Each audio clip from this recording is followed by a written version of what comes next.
సాయంత్రం 6:30 చతుర్దశ భువనాధీశుడైన స్వర్ణగిరి శ్రీ వెంకటేశ్వర స్వామి వారిని మాడవీధులలో శోభాయమానంగా ఊరేగిస్తూ భక్తుల గోవిందనామ స్మరణలతో భక్తి గీతాలాపనలతో మేళతాళ మృదంగ మంగళ ధ్వనుల మధ్య శ్రీ స్వామివారికి తిరువీధి ఉత్సవ సేవను వైభవంగా నిర్వహించారు.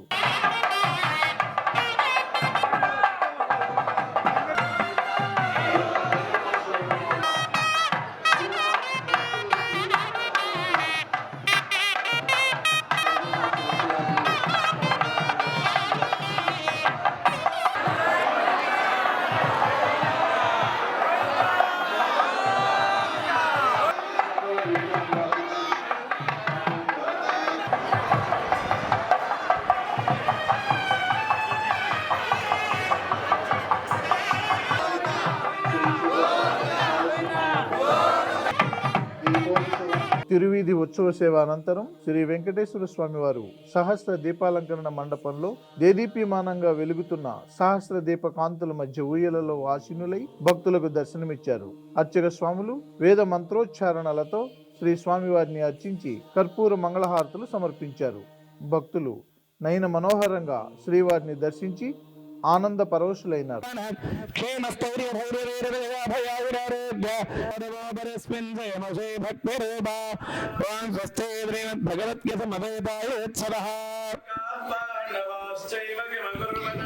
ధర్మక్షేత్రే కురుక్షేత్రే సమవేదాయోత్సీర్తన ప్రియ తిరునామ సంకీర్తనమవధారగా తిరునామ చంచలమైన ఆత్మలందుండని ఎలవాటు చేసని బుయ్యాల అలర చంచలమైన ఆత్మలందుండని ఎలవాటు చేసని బుయ్యాల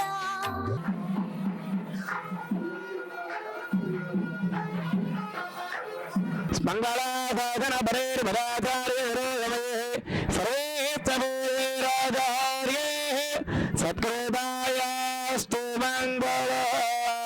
ఈరోజు స్వర్ణగిరి శ్రీ వెంకటేశ్వర స్వామి వారిని దర్శించుకున్న పలువురు ప్రముఖులు. జై శ్రీమన్నారాయణ. మేము వచ్చింది హైదరాబాద్ రామంతపూర్ నుంచి అండి. మేము ఇంతవరకు 2-3 దగ్గర కళ్యాణం చేపించాము. మాకు అంతగా ఏం అనిపించలేదు. కాకపోతే ఇక్కడ చేయించాము కళ్యాణము, చాలా బాగా అనిపించింది. అన్ని రకాలుగా ఆడడం, పంతులు గారు వాళ్ళు మాతో చేయించడము చాలా బాగా నచ్చిందండి మాకు. మేము ఎక్కడ చేయించినా మాకు ఇంత అనుభవం అనిపించలేదు. ఇక్కడ కూర్చుంటే చాలా బాగా అనిపించింది. సేమ్ తిరుపతిలో కూర్చున్నా కూడా ఇంతగా అనిపించేది కాదేమో. అక్కడైనా కూడా చేయించాము మేము 2 సార్లు. కానీ అక్కడ కన్నా కూడా మాకు ఇక్కడ చాలా బాగా సంతృప్తి కలిగింది. మాకు చాలా ఆనందం అనిపించిందండి. మేము అనుకోకుండా చేయించాము, అనుకోలేదు మేము చేయించాలి అనేసి.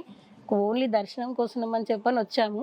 కాకపోతే చేయించి చూద్దాం ఒకసారి ఎలా ఉంటుంది అనేసి చేయించాము. కానీ చాలా బాగా అనిపించిందండి. మాకైతే చాలా తృప్తిగా అనిపించింది, చాలా సంతోషంగా కూడా ఉంది. చాలా బాగా చేయించారు పంతులందరూ కూడా కలిసి. చాలా బాగా అనిపించిందండి మాకు. ప్రతిదీ పంతులు గారు మాకు వివరించి చెప్పడము, ఏది ఎందుకు చేశాము, దేనికి చేశాము, గోత్రనామాలు అన్నీ ఎందుకు చేశాము అనేసి వివరించి చెప్పడము. ఇవాళ రేపు పిల్లలకి తెలీదు ఏం చేస్తున్నారో ఏంటో అనేసి కూర్చుంటారు. అది ఎలా చేయాలి, ఎందుకు చేస్తున్నాము అని వివరించి చెప్పడము చాలా తృప్తిగా మంచిగా అనిపించిందండి. మాకైతే చాలా సంతోషంగా ఉంది.